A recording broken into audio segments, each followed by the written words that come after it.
घर से थका हुआ व्यक्ति पूरी दुनिया में कहीं भी चला जाए, कहीं भी वो अपने आप को हल्का महसूस नहीं कर सकता।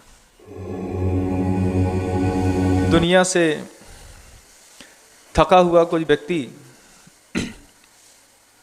अपने घर में आए तो उसको निश्चित ही हल्कापन महसूस होता है, लेकिन घर से थका हुआ व्यक्ति पूरी दुनिया में कहीं भी चला जाए, कहीं भी वो अपने आप को हल्का महसूस नहीं कर सकता।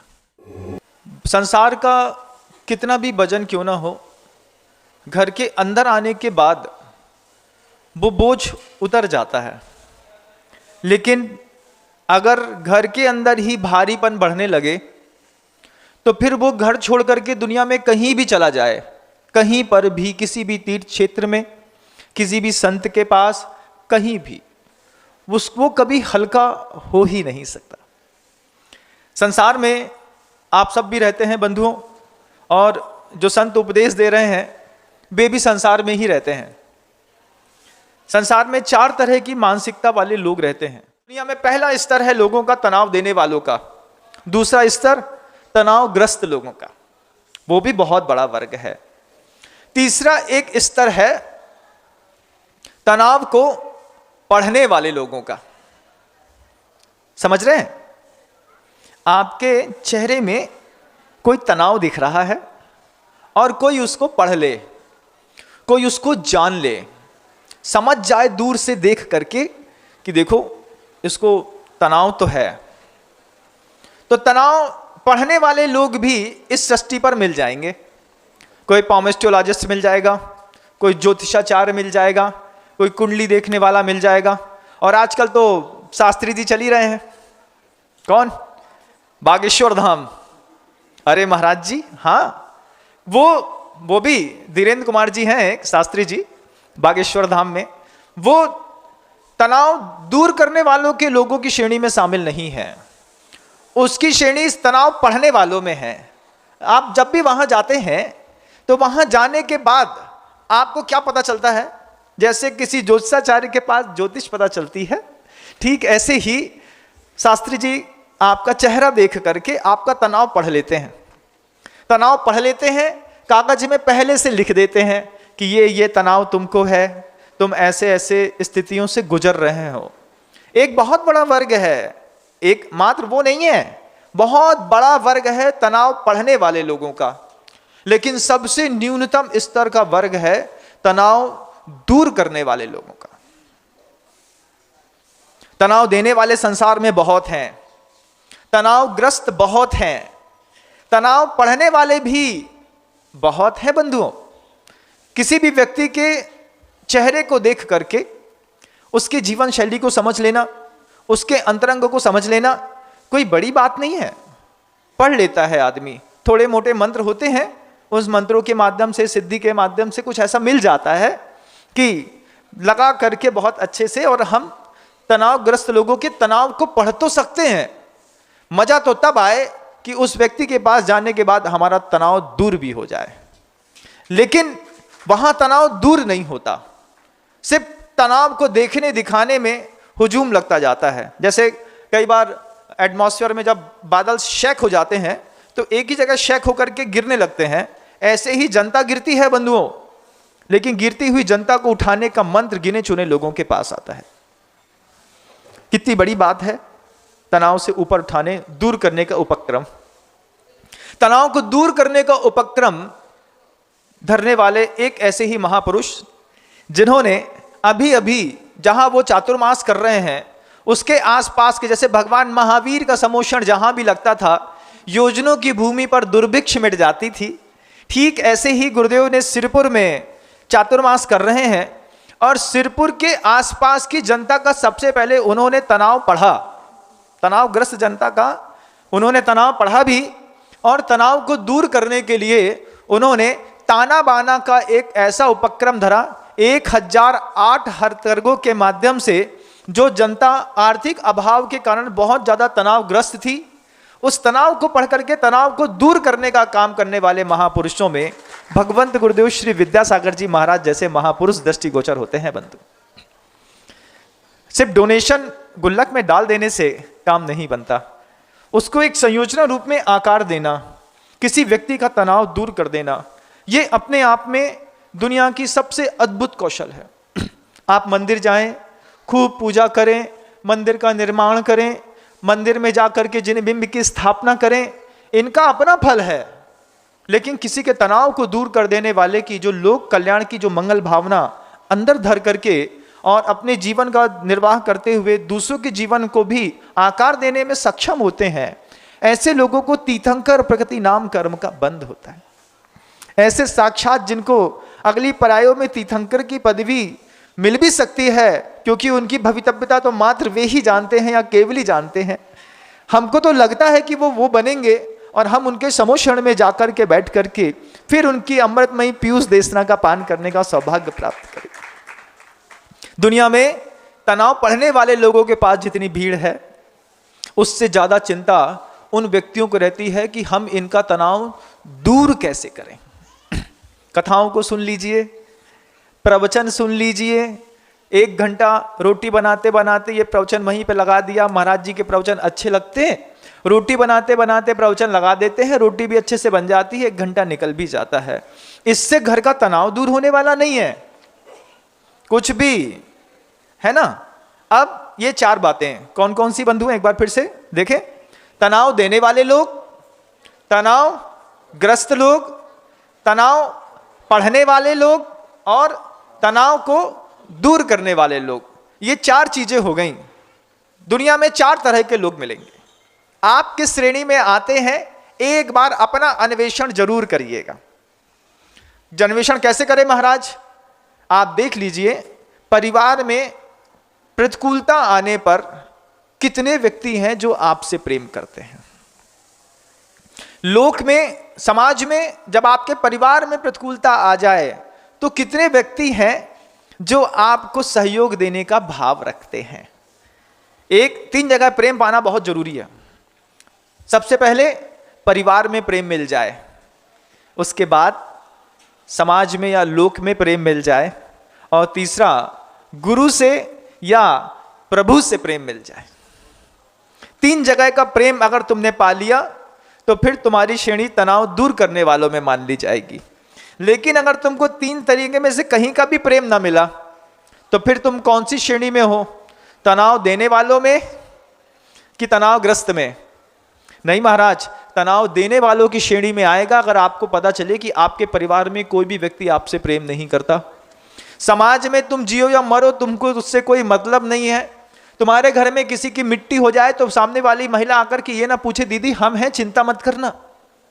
बगल में किसी के यहाँ कोई इमोशंस बन गए हो, किसी की मृत्यु हो गई हो, उस समय जाकर के ये भाव पैदा करना, उसको देना संबल इस बात का, हम हैं, घबराओ मत।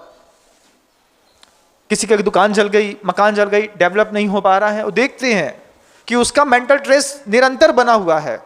कोई जैन समाज का व्यक्ति है, कोई ब्राह्मण है, कोई भी व्यक्ति है जो अपना भाई है, कहीं नाली के ऊपर खड़े होकर के छोटा सा ठेला लगा करके काम कर रहा है, कभी उसको एक दार्शनिक की दृष्टि से देखो कितना तनाव होगा इसके जीवन में। कितना तनाव है कि नाली के ऊपर पान का ठेला लगा करके अपने परिवार का जीविकोपार्जन कर रहा है, और तुम बढ़िया तन के बैठे हो। क्यों? अरे उसका पाप पुण्य है, हम यही करते रहेंगे क्या? दुनिया में कितने सारे लोग तनावग्रस्त हैं। कितनी बड़ी बात है, आप एक व्यक्ति के सिर्फ तनाव दूर करने का संकल्प ले लीजिए। गुरुदेव श्री विद्यासागर जी महाराज ने तो षष्ठी का पूरा तनाव उठाने का संकल्प ले लिया। उन्होंने तो संकल्प कर लिया है कि जीव मात्र में कहीं पर भी किसी के जीवन में कोई भी तनाव होगा, वो उसको किसी की शरण मिले या ना मिले, मैं उसको अपनी शरण अवश्य दूंगा। प्राणी मात्र की रक्षा के लिए एक ऐसे महापुरुष इस सृष्टि पर अवतरित हैं, जिनके उपदेश से, जिनके आशीर्वाद से, ऐसे पवित्रतम प्रकल्पों के माध्यम से षष्ठी में एक नए स्वर्ग की रचना की जा रही है। बंधु, सिरपुर में अभी जब मैंने कल मुझे पता चला, मुझे बहुत आश्चर्य लगा। लोग फ्री में काम करने तैयार हैं। क्यों महाराज? आर्थिक अभाव इतना है, आप सिर्फ काम दे दीजिए, हम काम करके अपना उपयोग करके जैसा बनेगा हम बना लेंगे। गुरुदेव से रहा नहीं गया, आंखों से निरंतर अश्रुधारा वो प्रवाहित करते रहे। उनको लगा इतना दर्द है, ऐसे तरीके से जैन समाज रहती है, ऐसे तरीके से दूसरे लोग रहते हैं।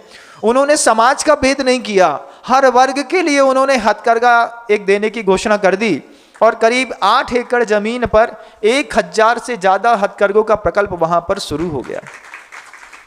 ये क्या है? कौन है वो व्यक्ति जो आपकी आस्था का केंद्र है? तनाव दूर करने वालों में उनकी श्रेणी है। आपकी श्रेणी किसमें है? तनाव पैदा करने वालों में? क्या आप अपने घर के अंदर तनाव पैदा करने वालों की गिनती में तो नहीं आते? दुनिया में, संसार में पैदा हुआ हर व्यक्ति एक दमकते हुए सूर्य के जैसा है, लेकिन तुम्हारे शब्दों के बादल ने उसकी पूरी शक्ति को खत्म कर दिया। तुम्हारी कही हुई बात ने, तुम्हारी करी हुई हंसी ने, तुम्हारे पैदा किए हुए उस कामोद्रेक ने, तुम्हारे बोले गए किसी वाणी ने उस पूरी शक्ति को नष्ट करके उसके जीवन में ऐसा घटा घोप अंधकार पैदा कर दिया है कि अब वो सूर्य अपना प्रभाव दिखाना भी चाहता है, लेकिन वो प्रभावी नहीं है। क्यों? तुम्हारे शब्दों के बादल शुरुआत से उसके दिल में ऐसा गहरा आकार कर गए हैं, वो अब उसके वहां से हटने का नाम नहीं लेते। है तो वो भी दमकता हुआ शौर्य और सूर्य, लेकिन डिमोटिवेट प्रत्येक समय छोटी छोटी हंसी के माध्यम से, छोटे छोटे वेग के माध्यम से, बातों के माध्यम से, क्रियाओं के माध्यम से, वस्तुओं के माध्यम से। ऐसा हमने कितनी बार किया होगा कि अपने आप को संतुष्ट और प्रसन्न करने के लिए आपने इस तरीके का वातावरण बनाया होगा और लोगों को तनावग्रस्त किया होगा। कभी तनावग्रस्त किया होगा बंधुओं, इसलिए आज आपका जीवन तनाव में है। ऐसे ही किसी को कुछ नहीं मिल जाता। जो न्यूटन का थर्ड लॉ सबके ऊपर क्रिया की प्रतिक्रिया होती है। अगर आप किसी भी प्रकार के तनाव में जी रहे हैं, अभी भी सुनते वक्त भी, ट्रेन में बैठे हुए व्यक्ति भी, टीवी देखता हुआ भी, घर में खाना बनाते हुए भी, रात में सोते हुए भी, एक बार लिखो, रात में सोने से पहले कागज में लिखो, मैंने पूरा दिन जिया लेकिन इन 3 तनाव से मैं मुक्त नहीं हो पाया, कल प्रयास करूंगा। रात में लिख करके सो, फिर सुबह सो के उठो, अपने ही हाथ का रात का लिखा पढ़ो कि मुझे कल पूरे दिन तक मैं इन 3 प्रकार के तनाव से ग्रस्त था, आज मुझे इससे मुक्त होने का भी पुरुषार्थ करना है। उसकी शुरुआत घर से नहीं होती। कुछ लोग होते हैं जिनकी लाइफस्टाइल में बैठती होती है, चुपचाप खाना पीना होता है और काम करना होता है। गुरुदेव के पास ऐसे लोग आए और एक व्यक्ति ने बहुत अच्छी बात कही, गुरुदेव तनाव बहुत है जीवन में। आचार्य जी मुस्कुरा रहे थे, बोलते थे हाँ तो फिर साधना नहीं कर सकता। तनाव है, साधना नहीं कर सकता।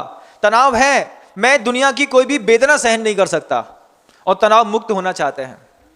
आप किसी भी प्रकार की वेदना सहन नहीं कर सकते, आप किसी भी प्रकार की साधना भी नहीं महसूस करना चाहते हैं और आप तनाव मुक्त होना चाहते हैं। गुरुदेव क्या जवाब देते?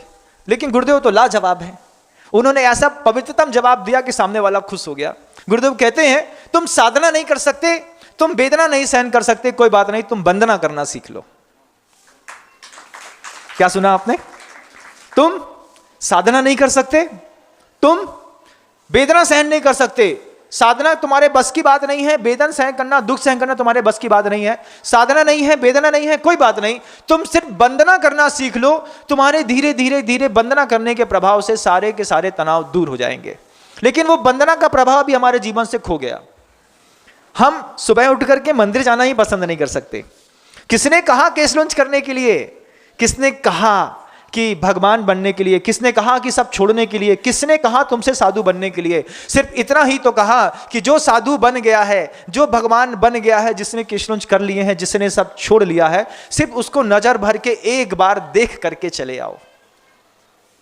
नाम निक्षेप वाले को भी और स्थापना निक्षेप वाले को भी। तुम साधु मत बनो, तुम साधु को एक बार दिल खोल के देखाओ बस।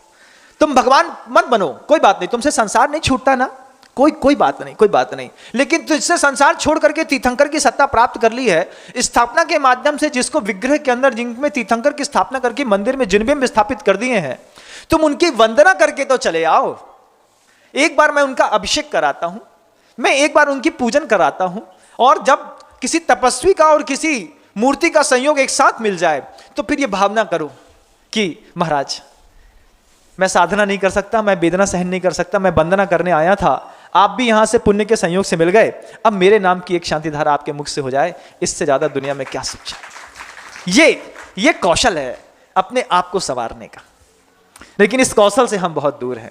हम 9 बजे सो के उठते हैं, नहाते हैं, धोते हैं, थोड़ा सा डीओ फंसाते हैं, अपनी बाइक उठाते हैं, जैगवार उठाते हैं और अपने काम में निकल जाते हैं। ऐसे लोग कभी भी तनाव मुक्त नहीं हो सकते। ऐसे लोग तनाव मुक्त होने के लिए शराब उठाते हैं। जो सुबह अगर मान लो जल की चांदी की एक कलशिया उठा ली होती तुमने सोने की झाड़ी से भगवान के सिर के ऊपर ओम ह्रीम श्रीम क्लीम एम अरहम बम मम हम सम सम तम तम पम पम ये पढ़ लिया होता, रात को अपने स्ट्रेस को रिलीज करने के लिए तुमको कभी भी बियर वाइन और वोदका की जरूरत नहीं पड़ती। ये दिन भर स्ट्रेस में पड़े हुए लोग रात में मेंटल फ्रस्ट्रेशन को रिलीज करने के लिए बियर बार में जाते हैं, 800 रुपए की दारू पीना पसंद करते हैं, 1000 रुपए की, 5000 रुपए की। ये मेंटल स्ट्रेस खाने लिए बड़े लोग जो हैं गेम्स खेलते हैं तो उसमें भी पबजी खेलना पसंद करते हैं, ब्लू वेल खेलना पसंद करते हैं। क्यों? दिन भर में इतना मेंटल स्ट्रेस था, बॉस ने इतना परेशान किया है कि अब जब तक मैं पबजी खेल करके किसी को 150 को गोली ना मार दूं तब तक मेरा मेंटल स्ट्रेस रिलीज होने वाला नहीं है। ये जीवन शैली है। और इससे हट करके एक जीवन शैली है, सुबह सो करके उठे, कोई राम के नाम की माला फेर रहा हो, कोई अपने विग्रह में जाकर के उसकी पूजन अभिषेक की तैयारी कर रहा हो। आपको लगता है कि हमारा बच्चा धीरे धीरे खराब हो जाएगा, परिवार धीरे धीरे खराब हो जाएगा, तो आज इस पंचम काल में एक छोटा सा नियम पूरे परिवार को अपनाना चाहिए कि महीने में अंतिम दिन, अंतिम संडे जो है, किसी भी सिद्ध क्षेत्र में, तीर्थ क्षेत्र में, अक्षय क्षेत्र में अपने घर से बाहर निकल करके पूरे परिवार की खुशहाली के लिए एक शांति विधान किया, वहीं पे जाकर के वहीं के भोजनालय का शुद्ध भोजन किया, दिन भर वहां पे रह करके वातावरण के अंदर रह करके अपनी वर्गणाओं को पवित्र किया और चुपचाप शाम होते होते घर में आकर के फिर वापस स्थापित हो गए। एक दिन की वो भावना आदमी को भगवान बनाने के लिए भूमिका तैयार करती है बंधु। फुर्सत नहीं है महाराज, क्योंकि अभी वो एक नई मूवी आई है ना, अभी उस मूवी को देखने जाना है। संडे को फुर्सत मिली तो या तो सोने में निकल जाएगा या कपड़ा धोने में निकल जाएगा। सोने और धोने से फुर्सत मिली तो फिर होटल जाने में निकल जाएगा। आज संडे है, आज तो घर में खाना नहीं बनेगा, ऐसा बोलते हैं। फिर क्या होगा? संडे तो क्या करेंगे भाई? अब वो माँ बहनें भी हैं, संडे का दिन था, धर्म ध्यान कर लेते, पुण्य उपार्जन की कोई कला सीख लेते, 6 दिन तक तो खूब पाप के लिए, रविवार को चुन लेते पुण्य उपार्जन के लिए। लेकिन नहीं, रविवार का दिन सोने में, नहीं तो धोने में, नहीं तो कुछ खोने में। शाम का मौसम मिला तो होटल चले गए, और मौका मिला तो बियर बार के साथ कंबाइंड होटल में चले गए, थोड़ा सा मिला करके उठा करके पी पिला दिया, और ऐसा करके आपने अपना संडे मनाया, 2, 5, 10 हज़ार खर्चा किया और चले आए। ये जीवन शैली है बंधु, ये तनाव देने वालों की जीवन शैली है, ये तनावग्रस्त लोगों की जीवन शैली है। और इन तनाव देने वाले और तनावग्रस्त लोगों के बीच में बहुत बड़ा खेल खेलती है मीडिया। कोई भी साधन हो सकता है, वो टीवी भी हो सकता है, वो मोबाइल भी हो सकता है, वो कोई ऐड भी हो सकता है, जिससे आप प्रभावित होकर के इस तरीके के तनाव को कब अपने जीवन में आकार दे देते हैं, कब आप उससे ग्रस्त हो जाते हैं, कब आप उसमें अपना जीवन जीने लगते हैं। अब देखो ना, सुन भी रहे हो और जा भी रहे हो। अभी से सोच लिया ना, अब यहां पर आए हैं, हाँ महाराज आपके दर्शन के लिए आए हैं, शुद्ध भोजन मिल रहा है, लेकिन उसके बाद भी किसी दंदी फंदी की होटल में जाएंगे, वहां पे जाकर के भोजन करेंगे। क्यों? अरे महाराज मिर्ची डली थी वहां पे। अच्छा, तो तुम बिना मिर्ची वाला खा लेते। जब इतनी दूर से अपना पैसा खर्चा करके आए तो यहाँ की भोजनशाला में ले लेते। जिस किसी भी क्षेत्र में पहुंचे हैं, भोजन किस लिए? बोले ऊर्जा के प्रवाह के लिए और अपने आप को व्यवस्थित रखने के लिए। लेकिन नहीं, तुम वहीं से, जब तुम अपने घर से निकले थे तब तुमने अपने जेब में पैसा कभी भी दान के भाव से नहीं रखा। तुमने अपने घर के जेब में पैसा जब भी रखा, पिकनिक के भाव से रखा कि भैया 10,000 एक्स्ट्रा रख लो, रास्ते में अगर इसने कुछ मांगा तो दिला देंगे, इसको एक स्पॉट घुमा देंगे, एक होटल में खिला देंगे, महाराज जी के दर्शन करा देंगे, 4 लोगों से मिल लेंगे और शाम को घर में वापस आ जाएंगे। तुमने जब भी तुम गुरुदेव के पास गए, जब भी तुम किसी तीर्थ क्षेत्र में गए, तुम निकलने से पहले तुमने कब ऐसा भाव बनाया कि 30,000 रुपए अतिरिक्त दे दो, जिस भी तीर्थ क्षेत्र में जाऊंगा 31 रुपए की एक दान की राशि कटाता चले जाऊंगा। अष्टपद जा रहा हूं, मैंने सुना है, और सुना है कि 10, 20, 15 क्षेत्र बीच में पड़ेंगे। जीवन में पहली बार तो तुमने उस क्षेत्र का दर्शन किया और वहां की रोटी खाकर के आए और दान देकर के नहीं आए। सोचो, तीर्थ क्षेत्र कभी भी अपने संवर्धन और विकास के लिए खुद गुहार नहीं लगा सकते। उनको जाकर के खुद अंतर मन में भाव जागृत करके उनके लिए भाव पैदा करना पड़ता है। भैया थोड़ा सा पैसा बचा है, घर ही तो जा रहा हूं, घर में तो खूब है, आता जाता रहता है, तो ये संकल्प कर लिया कि अब इस तीर्थ क्षेत्र से सीधे घर जाना है। 500 रुपये जेब में रख लिए, बाकी यहीं पे टिकट कटा दी, रसीद कटा दी, क्षेत्र के काम आ जाएगा भैया।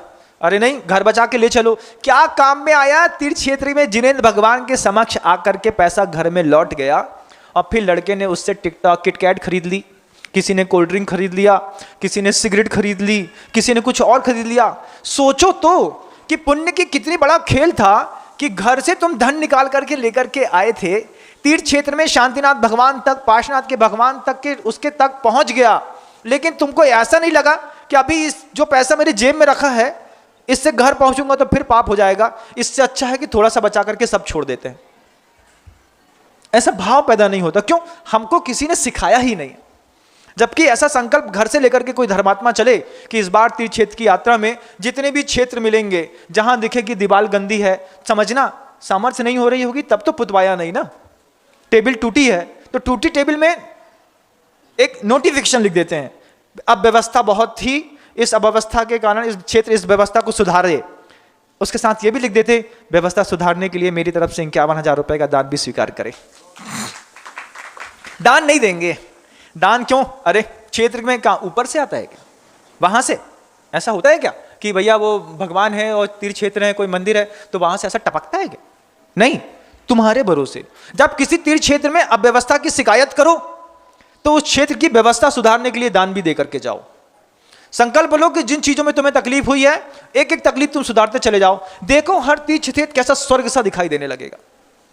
लेकिन हमारी ऐसी शैली है कि ऐसा लोभ कसाय का उदय है कि हम पैसा दान नहीं देना चाहते, व्यवस्था सब चाहते हैं। सुधारो ये भी, वो क्षेत्र भी तो तनावग्रस्त है, उस क्षेत्र में भी तो इस तरीके के संवर्धन का वो भी तनाव है। उस तनाव को पढ़ने की कला आप कब सीखेंगे?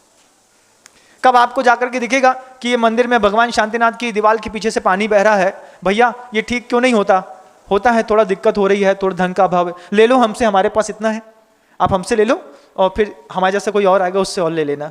ये जो मृदुता का भाव है जिससे तीर्थ में विकास होता है, जीवंत तीर्थों में भी विकास होता है, उन विकास के लिए आपकी दृष्टि क्यों नहीं जाती? इसलिए जाती महाराज क्योंकि हमारा नाम तनाव देने वालों में है, तनाव दूर करने वालों में नहीं है। आप सिर्फ तनाव दे सकते हैं, आप तनावग्रस्त हो सकते हैं, आप तनाव पढ़ सकते हैं, लेकिन आप तनाव दूर करना कब सीखेंगे? कब सीखेंगे? कब आपकी चेतना अंदर से जागृत होगी कि मेरी टूटी पायल बिछिया पड़ी हुई है, एक काम करते हैं खजुराहो ही भिजवा देते हैं। सुना है कि विनम्र सागर जी महाराज वहां पे बैठे हैं और बड़ी ईमानदारी के साथ सारा काम हो रहा है। नहीं, वो उसको सुधरवा लेंगे, फेंक देंगे, चोरी चली जाएगी, लेकिन दान नहीं देंगे। जबकि फोन लगा करके बोल देते भैया इतना पैसा बचा है ले लो।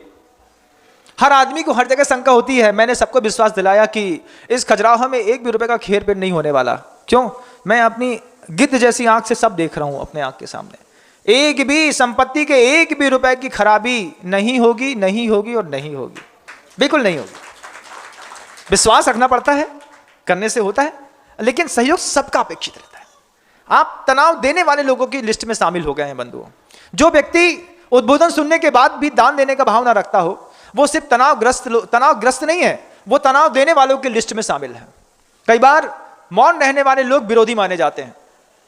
ऐसा नहीं कि विरोध करने वाले ही विरोधी माने जाते हैं, मौन समर्थन भी होता है। मौन समर्थन करने वाले लोग भी विरोधी की श्रेणी में आते हैं, और इन लोगों की भी कभी संसार में मुक्ति संभव नहीं।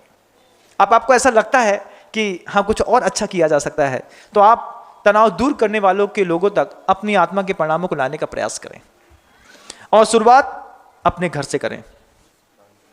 दान की भूमिका गुरुदेव हमेशा कहते हैं कि कभी यह मत सोचना कि मंदिर पहले बनाना है, सबसे पहले सोचना कि परिवार में अपने भाई को खड़ा करना है। सबसे पहले तुम संपन्न हो, तुम्हारे पास पैसा है, छोटा भाई कमजोर है, सबसे पहले दान अपने भाई को दो, भाई को संपन्न कर लो, भाई संपन्न हो जाए, उसके बाद पैसा बचे तो फिर खजुराहो भेज दो, हमारे काम आएगा। हम खुद तो हमारे कोई काम का नहीं है, लेकिन उस आपके थोड़े से छोटे हुए धन से यहाँ पर एक बहुत विशाल गगनचुंबी जो चिनालय बन रहा है, उसको इतनी गति मिलेगी कि आप भी देखते रह जाएंगे। करना चाहिए, कौन करेगा? देवता आके नहीं करेंगे। 21,000 वर्ष तक क्षेत्र की शासन की रक्षा करने की जवाबदारी देवताओं ने अपने हाथ से छोड़ दी है, और मनुष्य के रूप में जो ये देवता चलते फिरते दिखाई दे रहे हैं, इन्होंने अपने हाथ में संभाल ली है। इन्हें विश्वास दिला दिया है कि महाराज हम जब तक हैं 21,000 साल तक ये कंधा हम हटाएंगे तो हमारा लड़का लगाएगा, उसका लड़का हटेगा तो फिर उसका लड़का लगाएगा। हमारी पीढ़ियों में कोई ना कोई एक जरूर धर्म के ऊपर अपना कंधा लगा करके धर्म को हमेशा ऊंचा रखेगा। ये जो अंदर का ये भाव है, ये भाव से अभी 1800 साल से 2600 वर्ष हो गया ना, 2500 साल हो गया, 2500 साल से ये कंधा लगाने के कारण ही ये धर्म यहां तक होकर के चला आया। बंधुओं, 18,000 साल तक अभी और ले जाना है। और तनावग्रस्त लोग शासन की रक्षा नहीं कर सकते, तनाव देने वाले भी नहीं कर सकते। आप अपना नाम तनाव दूर करने वालों में लेकर के आए। आपको भी खुशी होगी कि मैंने थोड़े से पैसे से लेकिन तनाव दूर करने में सहयोग किया। सबसे पहले शुरुआत कहां से करनी है? कहां से? मंदिर में शांति धारा से नहीं, शुरुआत करनी है घर से। सबसे पहले अपने भाई को समृद्ध करो। परिवार में किसी के पास अभाव है और तुम्हारे पास पैसा बढ़ रहा है, तुम सबसे पहले अपना घर अच्छे से भरो। जिन लोगों के बीच में तुमने जन्म ले लिया है, जिन लोगों के बीच में तुम्हारे सुख दुख बढ़ते हैं, सबसे पहले उनको समृद्ध करो। फिर पैसा बचे तो फिर तीर्थ क्षेत्रों का निर्माण करो। तुम चिंता मत करो कि तीर्थ क्षेत्र टूट जाएगा, तुम ये सोचो कि अगर मेरा भाई टूट गया तो मेरा सब कुछ टूट जाएगा। सबसे पहले भाई की चिंता करो, भाई दूज बनाओ, रक्षा का बंधन भाई के साथ, बाद में भगवान के साथ।